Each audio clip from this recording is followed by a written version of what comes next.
This is Tammy Lear. We are at ISC West. I am here with Mr. Ben Frankel. Nice seeing you, Ben. Nice seeing you. Pleasure. He is with Homeland Security Newswire live in our studio, our CS studio, and we are going to discuss a couple of things, but your company, Ben, covers all types of issues relating to Homeland Security, technical issues, A to Z. What would you say the biggest issues that keep coming up over and over? What do you think those are? What would you say? The two issues that we cover, mostly the business and technology aspects of the Homeland Security sector. We leave politics and other very important issues like privacy and let's say ethnic profiling to other outlets which do a very good job. So our focus is mainly on technical and business issues of Homeland Security. Oh, great. Within that, we pay a lot of attention to startups, new companies, new technologies, what happens in the labs at universities and research centers. So this is what we cover. As to what I think the major issues facing the United States, there are many. But if I had to put my finger on one, I would say that short of a nuclear attack on an American city, the kind of problem that will cause the most damage and the most casualties is an accident or a terrorist act in a chemical plant. In the United States, we have 15,000 chemical plants processing and storing very volatile and extremely dangerous plants. Some of them are within a couple of miles of major urban centers.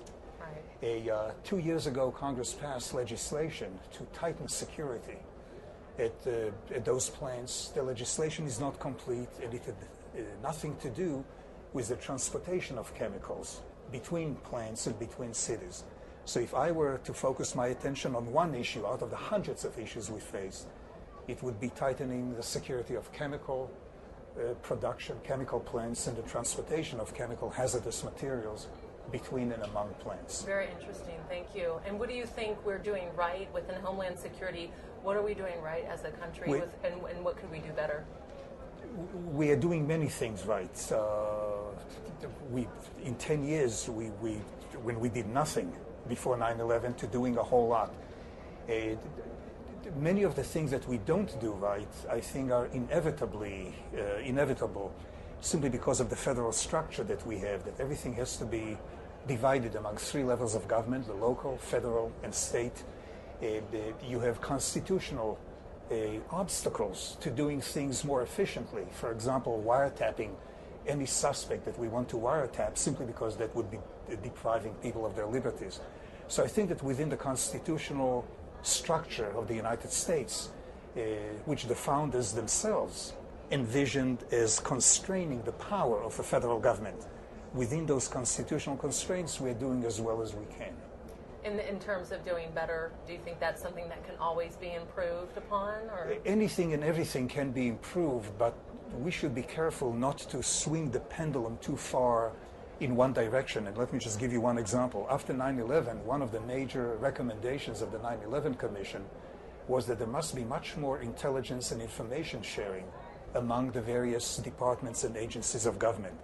We have swung the pendulum towards sharing so far that a private first class like Bradley Manning could have had access to secrets at a level and on issues which he had no business knowing, and he could leak it to WikiLeaks, and we know the result.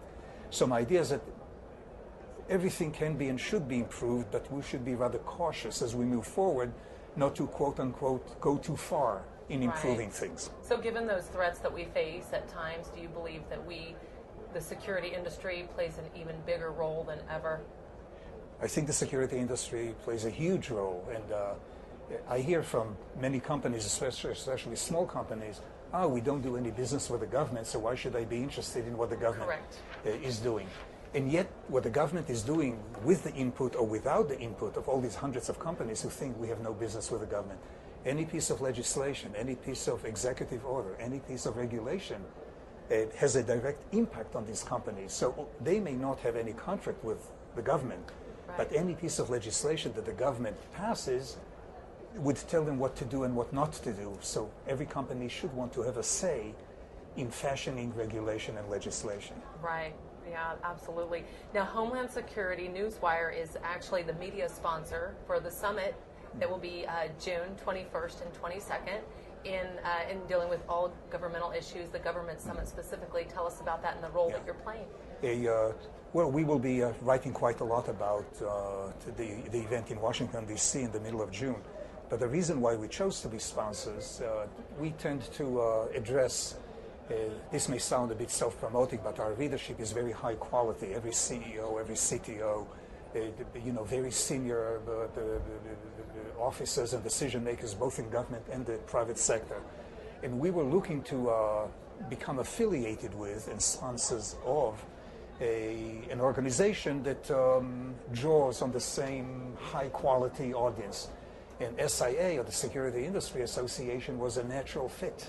And this is why we chose to affiliate with it and become a sponsor, a media sponsor of the event. And in the run-up to the event, during the event and following the event, we are going to have an in-depth coverage and analysis of many of the topics that will be discussed and many of the products and technologies that will be exhibited in the event. The leaders in your industry, you're the go-to media outlet. They rely on you, right?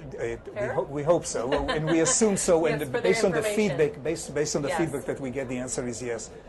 So the very same people who read us are also members of the SIA. The very same companies we write about are corporate members of the SIA.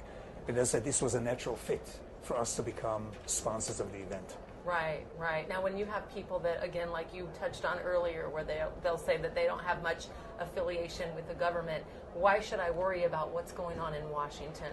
What do you think about that? They have to, because everything they do, unlike every industry in the United States, is regulated to some extent, but the security industry is even more so. We're talking about lives. The solutions and products that this industry produces are typically used in national emergencies, acts of terrorism, natural disasters, areas where the government is heavily involved, and hence the government sets the standards. Right. I'll give you just one example. They're like the budget of DHS will be like $49 billion this year. Every penny in the budget is used to buy products and solutions. But you cannot buy products and solutions unless you're on the GSA schedule. You have to meet certain standards by the government in order for your product, in order to allow agencies to buy your product. If nothing else, if you have a product or a solution, you want the GSA schedule, that schedule that specifies the standards, to be aware of what you do, so that people can use federal dollars to buy your product. Right. Even if, again, you don't have any contact with the government, it makes sense for you to know what's going on in Washington, to belong to an association that fights on your behalf, that relays to politicians. Your ally, so to speak, right? Your ally, who runs interference for you with the government. Right, right. Very interesting. Very, very good information. So your website is www.homelandsecurity.newswire.com. Yep. And are you found anywhere else? Can people find you on other outlets, social outlets? We have a daily newsletter that we send to people's inboxes. It is free. Subscription is free. Very we leave good. all advertising. So if they go to your website and sign up for free, and we don't even ask you too many questions. Okay. It'll take you 2 Not too minutes or less. interrogating. No, we respect privacy. Remember constitutional constraints. That's the right. United States. That's right. So www.homelandsecurity.newswire.com. Go there. We are with Mr. Ben Frankel, editor of Homeland Security Newswire. And Ben, thank you so much. Thank you for Great having me. information.